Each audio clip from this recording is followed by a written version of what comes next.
Hello, BookTube, and welcome back to our reading of Pride and Prejudice by Jane Austen. We are up to chapter 39, and things are fairly sedate. Elizabeth Bennet, our heroine, has left the Collinses. She has left the visiting status of Lady Catherine de Bourgh. They have left the country. They are making their way back by a slow, circuitous route to Longbourn. So they have picked up Jane, Elizabeth's older sister, and now they are making their way home. And they are going to stop in a small town where they will meet two of their sisters on their way back to settled life at Longbourn after, for Elizabeth anyway, one shock after another. Mr. Darcy proposed to her, and she shot him down. And he wrote a letter defending himself, and she read the letter and then examined her own ideas about him and realized that a lot of them were wrong. So it's been a roller coaster ride that now appears to be over. There is no going back to Mr. Darcy and saying, I've had time to think about it, and I think you were right. So about that marriage offer. so we are at chapter 39, and it is fairly low-key. It was the second week in May in which the three young ladies set out together from Gracechurch Street for the town of such-and-such in Hertfordshire. And as they drew near the appointed inn where Mr. Bennet's carriage was to meet them, they quickly perceived, in token of the coachman's punctuality, both Kitty and Lydia looking out of the dining room upstairs. These two girls had been above an hour in the place, happily employed in visiting an opposite milliner, watching the sentinel on guard, and dressing a salad and cucumber. Kitty and Lydia are two of Jane and Elizabeth's younger sisters, the two dumbest of the Bennet girls, as you're going to see. After welcoming their sisters, they triumphantly displayed a table set out with such cold meat as an inn larder usually affords, exclaiming, "Is not this nice? Is not this an agreeable surprise?" "And we mean to treat you all," added Lydia, "but you must lend us the money, for we have just spent ours at the shop out there." They spend all their father's money. They don't have any money of their own. They spent all their father's money, and so the feast and all of this fixings is on them, but you're going to have to lend them the money first. Then, showing her purchases, she said, "Look here, I have bought this bonnet. I do not think it is very pretty, but I thought I might as well buy it as not. I shall pull it to pieces as soon as I get home and see if I can make it any better." And when her sisters abused it as ugly, she added, with perfect unconcern, "Oh, there were but 2 or 3 such that were uglier in the shop, and when I have bought some prettier colored satin to trim it with fresh, I think it will be very tolerable. Besides, it will not much signify what one wears this summer after the regiment have left Meryton, as they are going to in a fortnight." "Oh no, the girls' officers are leaving." "Are they indeed?" cried Elizabeth with greatest satisfaction. "They are going to be encamped near Brighton, and I do so want Papa to take us there for the summer. It would be such a delicious scheme, and I dare say would hardly cost anything at all. Mamma would like to go of all things. I only think what a miserable summer else we shall have." It's bad enough that these two are mooning over every dashing young man in uniform, and now they want to follow them to Brighton. Yes, thought Elizabeth, that would be a delightful scheme indeed, and completely do it for us at once. Good heaven, Brighton, and a whole campful of soldiers to us who have been overset already by one poor regiment of militia and the monthly balls at Meryton.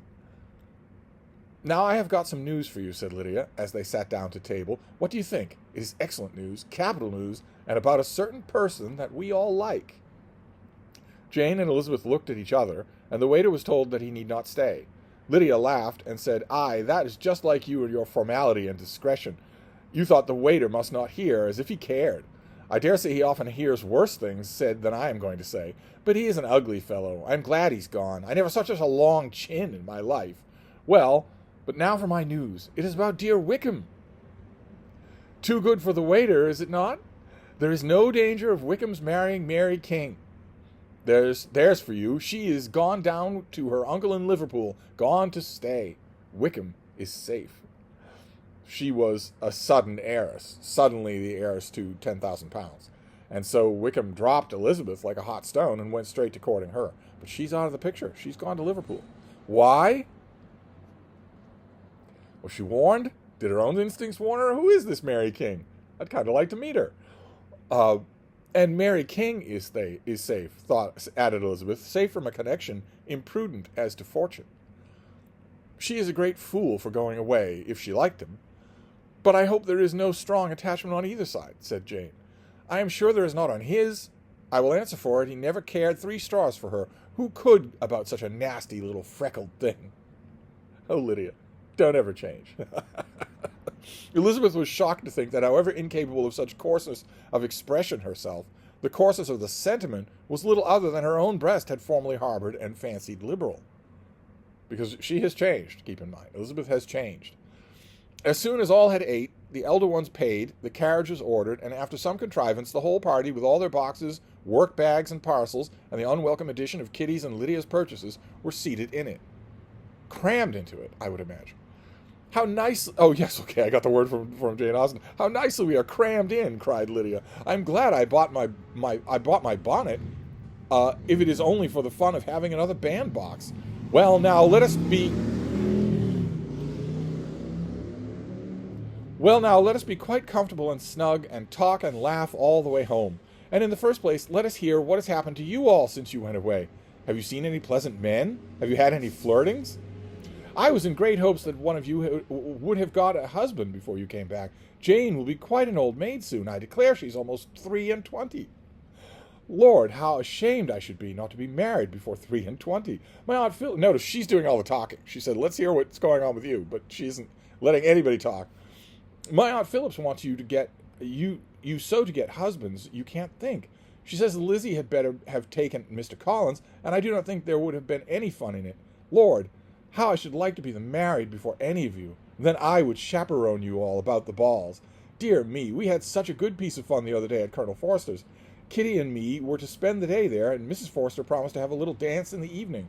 By, Mrs. Forster and me are such friends. And so she asked the 2 Harringtons to come, but Harriet was ill, and so Pen was forced to come by herself. And then, what do you think we did? We dressed up Chamberlain as in woman's clothes on purpose to pass for a lady. Only think what fun. Not a soul knew of it, but Colonel and Mr. Forster and Kitty and me, except my aunt, and we were all forced to borrow one of her gowns, and you cannot imagine how well he looked. When Denny and Wickham and Pratt and 2 other men came in, they did not know him in the least. Lord, how I laughed, and so did Mrs. Forster. I thought I should have died, and that made the men suspect something, and then they were soon found out what was the matter. Did Chamberlain want to do this? Did he want to dress as a woman? With such kind histories of their party and good jokes, of course I'm thinking of Vicky from Little Britain with such a breathless monologue like that. I'm thinking of Vicky Pollard from Little Britain.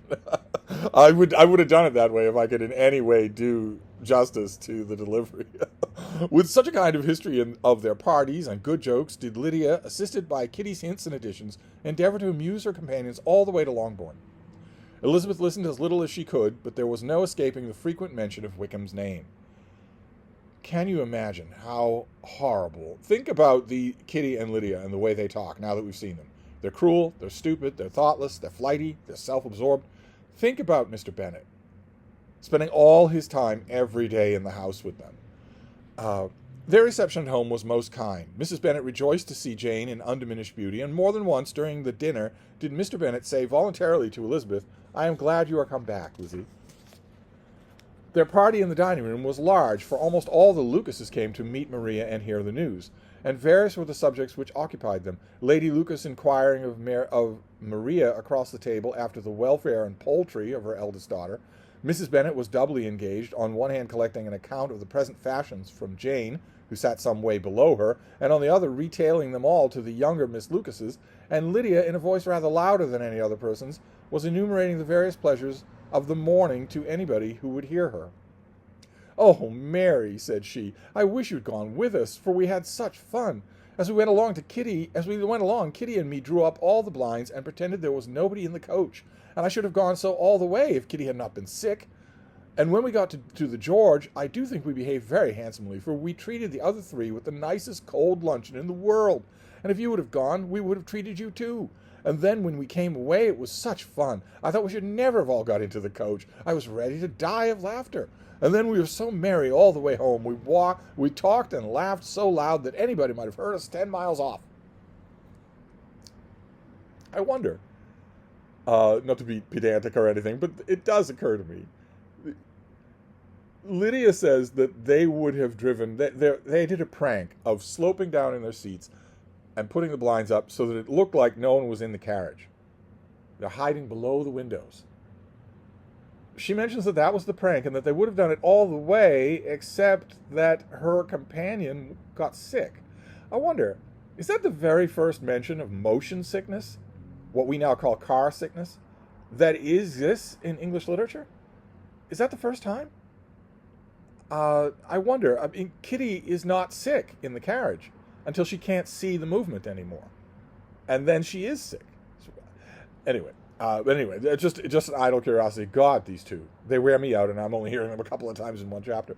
To this, Mary very gravely replied, "Far be it from me, my dear sister, to depreciate such pleasures.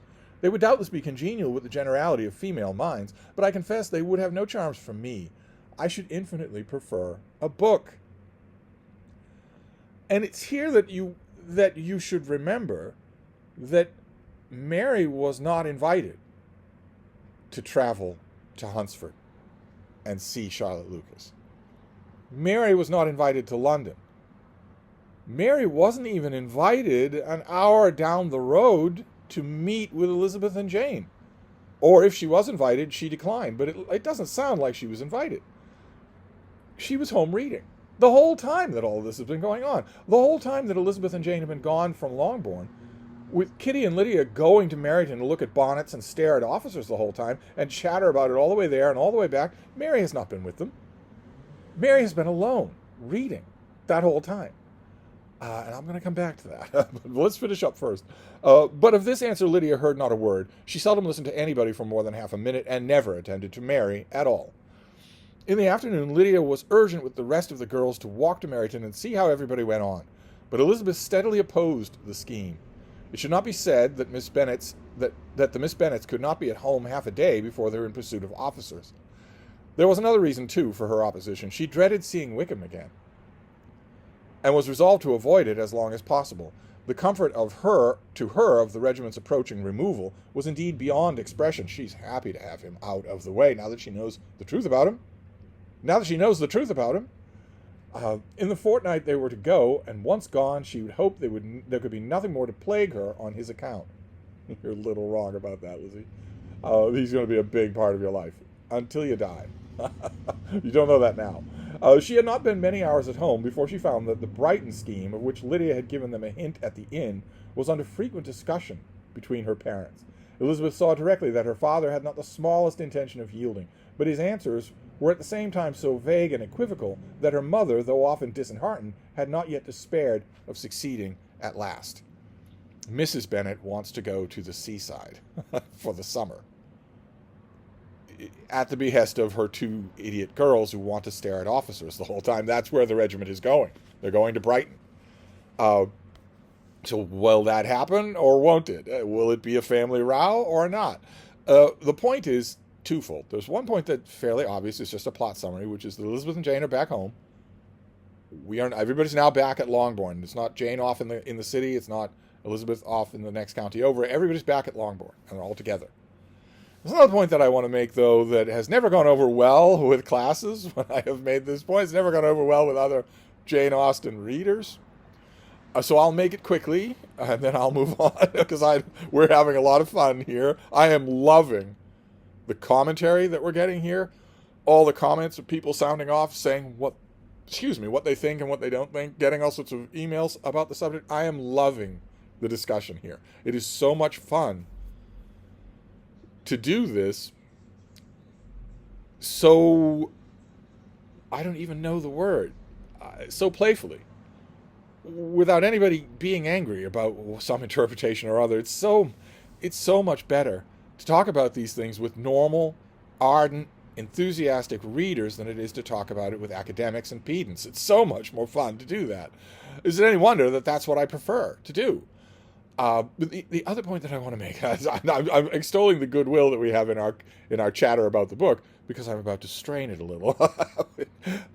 That comment about Mary, we don't get told that Mary was at home and that Mary didn't go with Lydia and Kitty to meet Jane and Elizabeth. We're not just told that. We get a quote from her. Lydia is describing all the happy fun they had cramming into a carriage, laughing and talking all the way back to Longbourn. We don't 100% know that didn't happen. The narrator tells us that Elizabeth tried her hardest not to listen to her sisters, but it's possible that she and Jane had fun on the way back.